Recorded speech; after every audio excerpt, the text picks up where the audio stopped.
C'est le bandit le plus insolite que j'ai rencontré. Sa petite amie l'a critiqué pour sa pauvreté et a demandé une rupture. Alors il n'a rien dit. Porter le pistolet, aller à la banque et voler l'argent. Arriver devant la banque.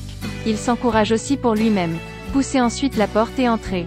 Aller directement au comptoir. Il tenait un fusil et menaçait le personnel. Mettez tout l'argent dans ce sac. La première fois qu'il a volé, il était assez nerveux. Faites beaucoup de bruit. L'agent de sécurité a senti que quelque chose n'allait pas. Demandez au personnel ce qu'il y a. Le voleur était désorienté. Il sortit son arme et la pointa sur le garde. La scène est devenue panique. À ce stade, l'employé a mis l'argent dans sa poche. Quand il a pris le sac d'argent, deux personnes face à face. Un miracle s'est produit. Ils se regardèrent un moment puis se firent finalement un clin d'œil. Le bandit et l'employé s'échangent les âmes. Les deux se regardèrent avec surprise, incapables de croire que c'était réel. Mais ils n'ont pas eu le temps de réagir. L'agent de sécurité s'est précipité et l'a poussé à terre. Le voleur n'a même pas remarqué. L'argent est déjà en main. Il s'est rapidement enfui d'ici. Bientôt, la police est arrivée à la banque. L'employé gisait déjà inconscient. Juste à ce moment-là, le voleur était sur le point de s'enfuir avec l'argent. A été arrêté par un collègue. Pendant que les deux luttaient, la police a entendu le bruit d'entrée. La police, après avoir pris connaissance de la situation, appelait immédiatement son supérieur. Cet endroit a des gens qui profitent du chaos pour voler de l'argent. Le supérieur lui a dit d'envoyer quelqu'un. Mais à cet instant, la chose étrange s'est reproduite. Deux yeux étranges continuèrent à se regarder. Le braqueur a de nouveau échangé ses âmes avec la police. Et l'âme de l'employé retourne à son état d'origine. Le braqueur s'est transformé en policier. Il a progressivement commencé à s'habituer à cette capacité. Maintenant, il peut sortir de la banque avec dignité. L'âme de l'employé après son retour. Elle ne comprend pas pourquoi ses collègues l'appellent voleuse. Mais en même temps, le capitaine se tenait dans le hall et a appelé l'autre policier. « Où es-tu » En conséquence, la personne qui lui a répondu était un voleur d'argent. « Chef, je suis ici. » Le voleur est sorti. Maintenant, l'argent est en main. Il doit annoncer cette nouvelle à sa petite amie. Mais quand la petite amie a répondu au téléphone et l'a découvert, c'était le bruit d'un étranger. Le voleur a essayé d'expliquer. Mais la petite amie pensait qu'il était un pervers. Éteignez immédiatement. De ce côté-ci, le vrai policier est à l'intérieur du voleur.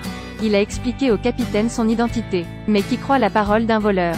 Jusqu'à ce qu'il révèle un secret que seuls eux deux connaissent. Le capitaine le regarda avec incrédulité puis crut peu à peu ce qu'il disait. À cette époque, le voleur est venu dans un café. Mais malheureusement, un groupe de policiers est à sa recherche. Il vit qu'il était sur le point d'être découvert. Il jeta rapidement le sac d'argent à l'intérieur. Puis menaçait le personnel là-bas. Une fois de plus en utilisant le pouvoir. Un regard étrange apparut de nouveau. Les deux échangent leurs âmes. À ce stade, la police est également entrée. Le braqueur s'est transformé en employé. Prenez rapidement le sac d'argent et fuyez. La police l'a rapidement pris en chasse. Mais un employé de nettoyage. Comment être plus fort qu'un policier? Pendant que le voleur ne sait pas quoi faire. Il a soudainement souri à nouveau. Il s'est avéré que devant lui est apparu un homme grand et fort. Le voleur l'a arrêté. Ensuite, mettez l'argent dans sa main. Continuez ensuite à échanger les âmes. La police a donc arrêté la mauvaise personne. Mais maintenant, l'âme du gros frère est également allée au corps du voleur. Tout comme les autres. Il a nié être un voleur. Il dit qu'il courait dans la rue. Soudain, quelqu'un lui tendit le sac. Puis il est venu ici. Le shérif après un moment d'enquête. Et l'autre policier a également expliqué la situation. Cette fois, le shérif l'est cru. À propos de cette monstruosité. Et maintenant, le voleur est allé dans la maison d'un sorcier. Il espère qu'il pourra se retrouver. Il a tout raconté, depuis le moment où il a cambriolé une banque jusqu'à maintenant. Il a également la capacité d'échanger des âmes. Mais qui s'attendait à ce que la sorcière ne le croie pas. Il veut en faire l'expérience par lui-même. Puis la sorcière est soudainement entrée dans le corps du voleur. Après quelques échanges d'âmes, la police s'y est vite habituée. Il sait quand le voleur change d'âme. Mais cette fois le shérif. Demandez où il est. Après un certain temps d'interrogatoire, la police a appris que le voleur se trouvait chez la sorcière. Mais après un certain temps, la sorcière est revenue dans son corps d'origine. Après le retour de la sorcière, il a immédiatement cru ce que le voleur avait dit. Mais il ne voulait pas avoir de problème. Il a donc rapidement chassé le voleur. Mais attendez que le voleur sorte, seulement pour le découvrir. Il a oublié le sac d'argent qu'il contient. Mais maintenant la boutique est fermée. Alors qu'il était en colère, il eut soudain une idée audacieuse. Il est allé à la police pour obtenir de l'aide. Mais le voleur a le diable dans son corps. Alors maintenant, il y a un comportement étrange. La police sent que quelque chose ne va pas. Voulait l'emmener au commissariat. Au milieu des difficultés, il regarda vers un jeune homme debout au bord de la route. Utiliser la possibilité d'échanger des âmes. Quelque chose d'étrange lui est venu droit aux yeux. Le voleur juste comme ça, échangeant des âmes avec ce gars. La policière veut les amener tous les deux au commissariat. Le voleur a vu la fille debout de l'autre côté de la rue. Ensuite, appelé à haute voix, attirer l'attention. L'âme a continué à être transmise à la fille. Encore une fois, échanger les âmes. Cette fois, il vit un vieil homme au loin. Dans quel bâtiment il est entré? C'est là que la maison de la sorcière peut être entrée. Bientôt, il a continué à agir. Le bandit a échangé des âmes avec le vieil homme. Ensuite, trouvé la chambre de la sorcière. Mais maintenant, la voisine est apparue. Après avoir bavardé un moment, sa chambre est près de la maison de la sorcière.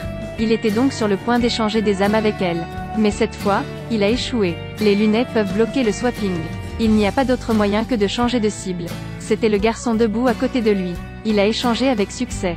À cette époque, l'âme du garçon était dans le corps du voleur. Et la police se dirige vers la boutique de la sorcière. Le garçon avait peur. Pleurait et criait. Le shérif était habitué à ça. Il savait que le voleur avait encore changé. Mais maintenant, après avoir vu la mère sortir de la pièce, profitez des draps de lit.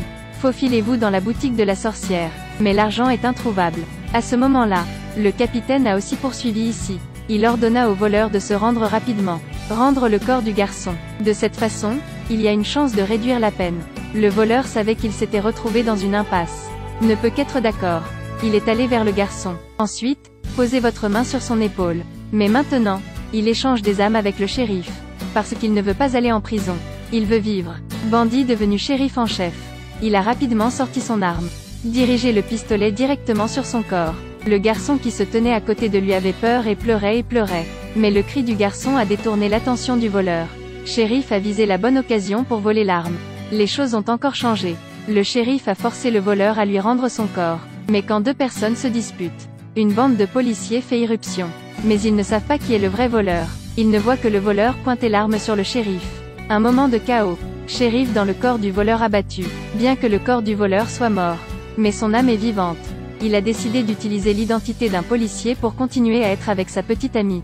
Mais quand la petite amie a ouvert la porte, elle n'était pas surprise. Et n'a même pas demandé qui il était. Même avec enthousiasme lui a dit d'entrer dans la pièce. Entrant dans la maison, le braqueur était méfiant. Me connaissez-vous? Mais la petite amie n'a rien dit mais est allée le serrer dans ses bras. S'il vous plaît laissez vos commentaires et cliquez sur le bouton suivez-moi.